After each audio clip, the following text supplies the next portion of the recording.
Assalamualaikum warahmatullahi wabarakatuh. A'udzu billahi minasyaitonir rajim. Alhamdulillahi rabbil alamin. Wassalatu wassalamu ala asyrafil anbiya'i wal mursalin wa ala alihi wa sahbihi ajma'in. Allahumma anfa'na bima 'allamtana wa 'allimna ma yanfa'una wa zidna 'ilma. Subhanaka la 'ilma lana illa ma 'allamtana innaka antal alimul hakim. Allahumma amin.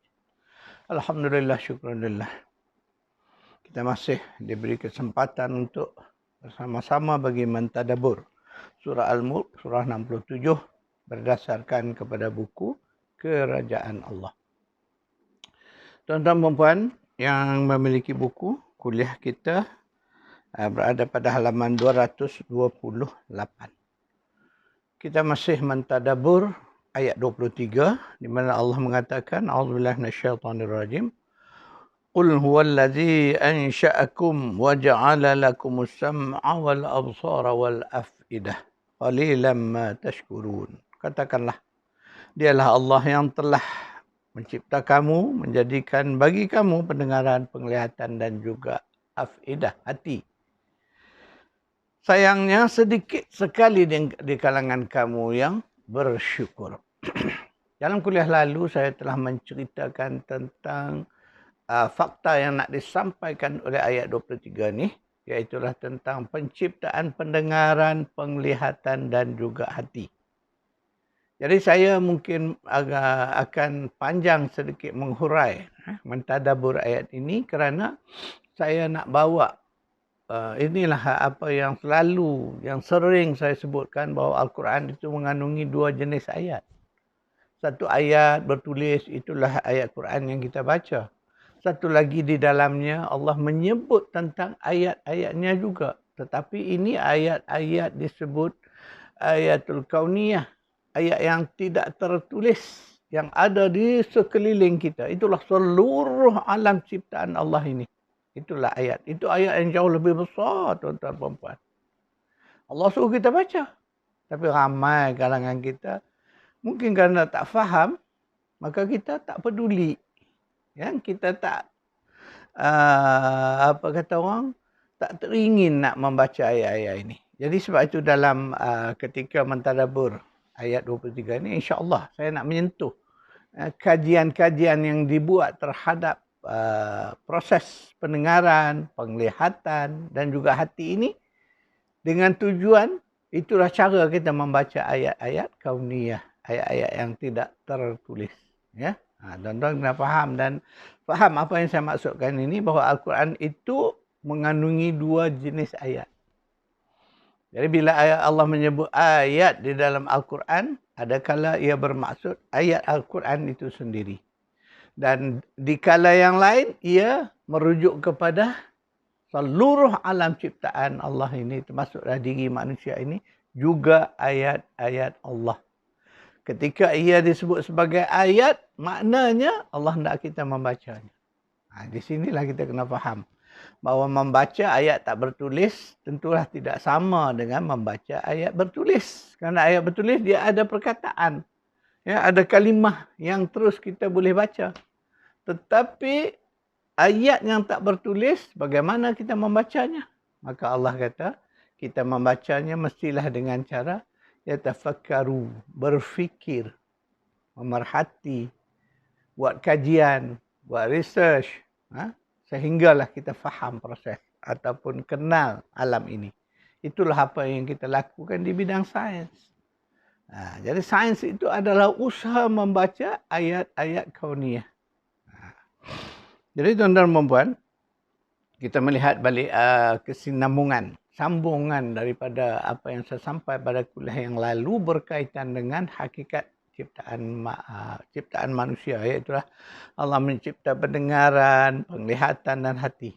Dan ayat ini saya sebutkan bahawa diulang oleh Allah bukan sekali dalam Quran. Dalam surah yang berbeza Allah ulang-ulang sebut.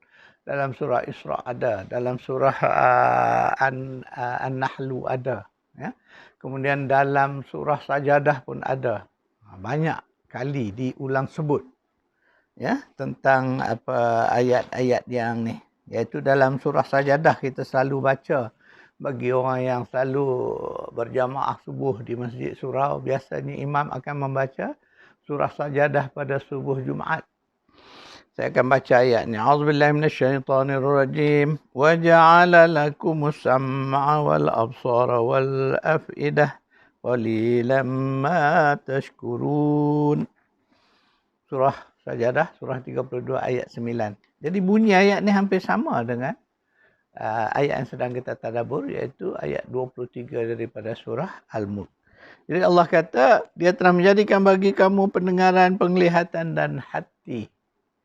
Sayangnya sedikit sangat di kalangan kamu yang bersyukur. Ya. Jadi itulah saya nak cerita ni, penting tak penting ayat ni, Allah ulang berkali-kali di dalam Al-Quran. Supaya kita faham, sebab kalau kita mentadabbur, mengkaji, mengapa Allah mengulang sebut ni, Masya Allah. Hikmahnya kerana nak menyadarkan kita bahawa kita manusia adalah makhluk ilmu. Makhluk yang kelebihannya kerana ilmu.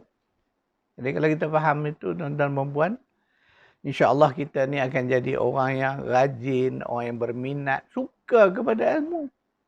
Kerana itulah hakikat diri manusia. Tapi itulah sebab sayangnya, dia ada perkataan sayangnya. Jadi sayangnya, kita ni, termasuklah kita ni yang beriman ni pun, ramai yang tak suka kepada ilmu. Yang tak berminat kepada ilmu. Yang tidak sanggup mengorbankan masa, wang ringgitnya untuk ilmu. Jadi itulah hakikatnya, sebab itulah Allah sebut, qalilan, sedikit sangat yang bersyukur. Karena sedikit sangat orang yang sedar kepentingan ilmu itu. Ya, tuan-tuan dan puan, belajar tadabbur ni kita kena kritik diri kita. Cek, semak, ya, muhasabah diri kita. Di mana kedudukan kita dalam bab ini? Itu saya kata. Sedangkan ilmu itu suatu yang besar di sisi Allah. Dan juga di sisi manusia. Jadi ketika mana kita tidak memberi keutamaan kepada benda besar sebagaimana ilmu ini, maka rugilah kita. Jadi sebab tu bila disebut di sini Allah sebut qalilan ma tashkurun, tu kena faham dalam konteks ayat ini. Sebab Allah kata, aku jadikan kamu pendengaran, jadikan kamu penglihatan, bagi kamu afidah lagi hati. Ya? Supaya kamu bersyukur. Tapi sayang, qalilan ma tashkurun, sangat sedikit di kalangan kamu yang bersyukur. Jadi berbalik kepada apa yang saya nak sampaikan. Melalui kajian-kajian psikologi yang saya sebut, kita ni waktu di dalam janin ibu, manusia sudah mendengar. Mungkin fakta ni pun ramai juga orang dah dengar hari ini. Tetapi saya nak ceritakan ini dengan lebih jelas. Melalui sedikit ilmu yang saya ada. Dan Allah bagi kesempatan saya apa disebut sebagai mengalami sendiri. Melihat, bukan sekadar melihat dengan ilmu, kata bukan yakin sekadar dengan ilmu yakin. Tetapi alhamdulillah saya sudah melihat dengan ainul yakin. Yakin dengan ain. Jadi saya ingin kongsikan pengalaman saya, tuan-tuan dan puan. Ya, sebagai seorang perawat.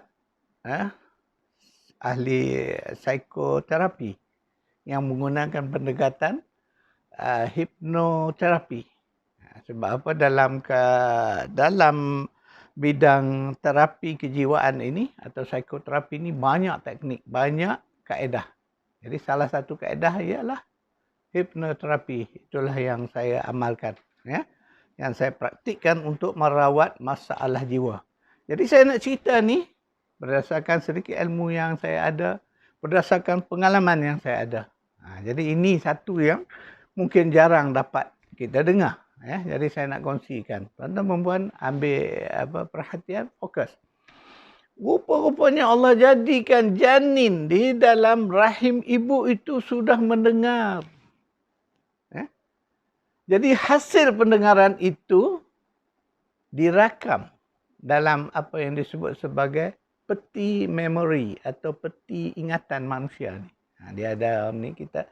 Tapi benda ni benda yang subjektif. Tak nampak secara fizikal lah. Tapi ingatan itu ada. Itu yang disebut sebagai peti memori. Jadi segala yang didengar dibawa masuk, disimpan di dalam peti memorinya. Maka dibawalah sepanjang hidupnya. Jadi dalam peti memori kita ni, jadi sebab tu hari ni alhamdulillah bila kita melihat kepada perkakasan komputer, kita faham apa makna memori ni. Jadi daya ingatan dalam komputer dia ada memori. Jadi sebenarnya Allah menghasilkan manusia ni, dia dah ada memori ni.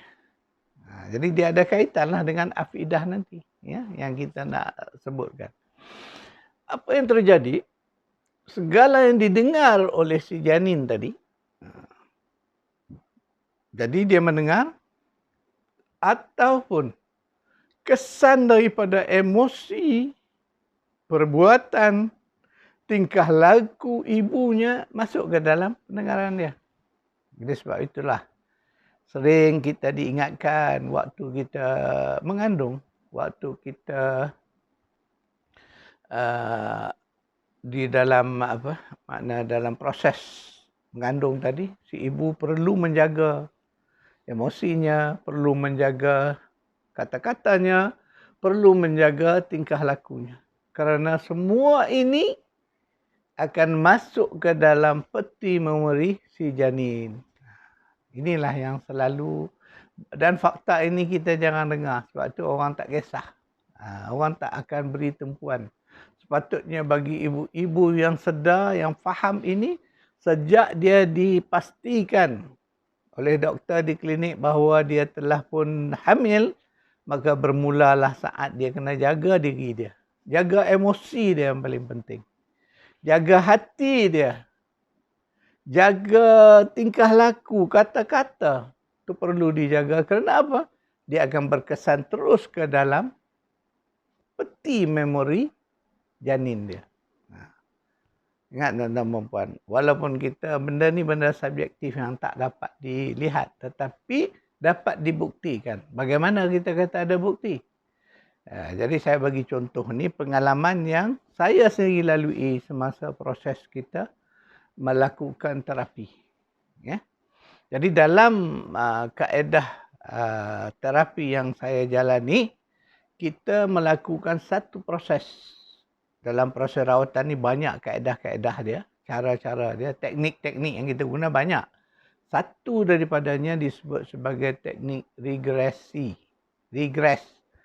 Regresi makna ke belakang. Jadi kita bawa si pesakit tadi ke belakang, makna bawa ke usia lampau dia. Kalau dia sekarang umur 51 katakan, kita nak bawa sampailah saat dia berusia ataupun sebelum berusia, maknanya masih dalam janin. Kita boleh bawa dia ke situ. Jadi di situlah saya dapat menemu satu kes. Ya. Ketika ditanya trauma yang dialami itu, ketika mana terjadi trauma itu, rupanya trauma itu berlaku ketika dia masih di dalam rahim ibu. Jadi ingat tuan-tuan dan puan, memori manusia ni dahsyat. Dia kekal, boleh ingat. Tetapi dalam keadaan sedar, memang mustahil kita akan mengingat. Waktu kita usia 2 tahun, 1 tahun kita tak akan ingat. Namun Allah bagi satu kelebihan. Melalui bawah sadar. Mana di dalam level bawah sadar kita, kita boleh mengakses balik. Pergi semula kepada usia masa kita dalam rahim. Dan boleh dapat maklumat-maklumat dari situ. Di situlah terbukti kebenaran Allah ini. Bahawa Allah kata, aku tak jadikan bagi kamu pendengaran. Pendengaran yang pertama. Bukan penglihatan, pendengaran. Itulah dia hakikatnya. Alhamdulillah saya bersyukur kerana dapat peluang belajar ilmu-ilmu ini. Akhirnya menguatkan keyakinan kita kepada Al-Quran ini. Apa yang Allah sebut tu sangatlah tepat, sangatlah benar.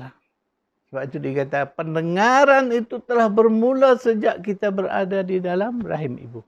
Kemudian itu kes yang saya lalui sendiri. Ini kes kajian yang berlaku dalam kajian di bidang psikoterapi berlaku di Amerika. Jadi kajian ini dijadikan kes untuk membuktikan bahawa peti memori pendengaran manusia itu bermula dari janin. Jadi seorang pesakit ini mengalami trauma yang amat dahsyat. Maka dalam proses rawatannya, si perawat dapat melakukan regresi, bawa ke masa lalu untuk mencari di mana puncak awal berlakunya trauma ini. Akhirnya ditemui, rupanya ketika ibunya sedang hamilkan dia, mengandung dia, terjadilah satu kejadian yang menyebabkan si ibu ini dalam keadaan trauma yang amat sangat.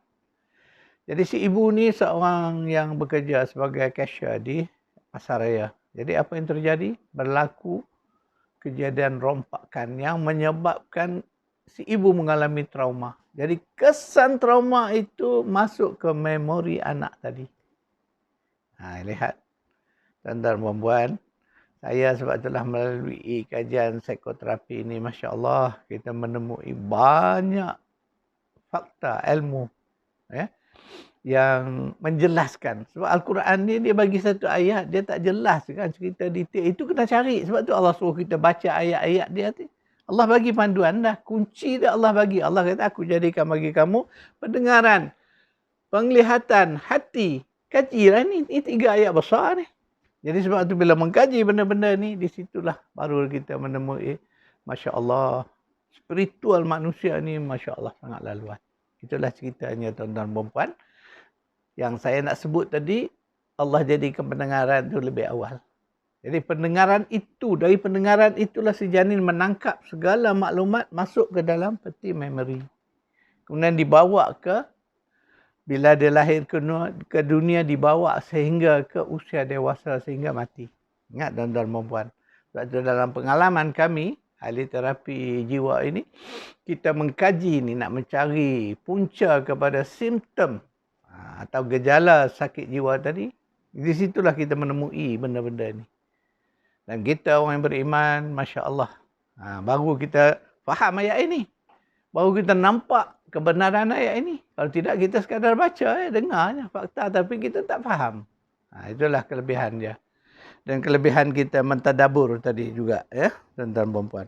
Kemudian lihat, proses manusia ni bila kita lahir ke dunia, setelah mengambil masa, barulah manusia ni, baru kita dapat melihat. Itu pun bagi anak-anak bayi, penglihatan mereka tak beri makna lagi. Kerana mereka belum berkembang apa yang disebut di yang afidah itu. Jadi sebab tu afidah itu duduk di belakang. Afidah ini dari kata dasarnya ialah fuadun. Fuadun ini adalah bahagian daripada hati atau jiwa manusia. Jadi kalau nak mengupas ini mungkin panjang ceritanya. Jadi insya-Allah nanti tuan-tuan perempuan yang minat membaca, rajin membaca, saya dah menulis beberapa buku, cuma masih ada sebahagian yang masih belum dicetak. Ya. Satu bukunya ialah Dengarlah Suara Hati. Itu buku yang khusus nak menceritakan tentang hati manusia. Kemudian ada buku lagi tajuknya Mencari Ketenangan Jiwa. Dan terakhir saya sedang menyiapkan sebuah naskah tajuknya Olah Jiwa. Olah Jiwa. Kita ni faham olahraga aja. Jadi untuk sihat fizikal. Tapi kita lupa untuk mengolah jiwa kita. Itulah tajuknya lah, Olah Jiwa.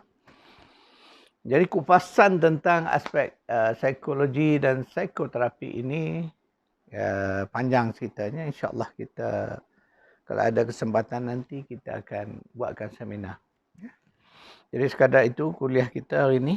Jadi ayat yang kita baca tak banyak. Kita hanya membaca satu ayat daripada surah Sajadah, surah 32 ayat 9. InsyaAllah kita bertemu lagi pada kuliah yang akan datang. A'udzubillahi minasyaitonirrajim.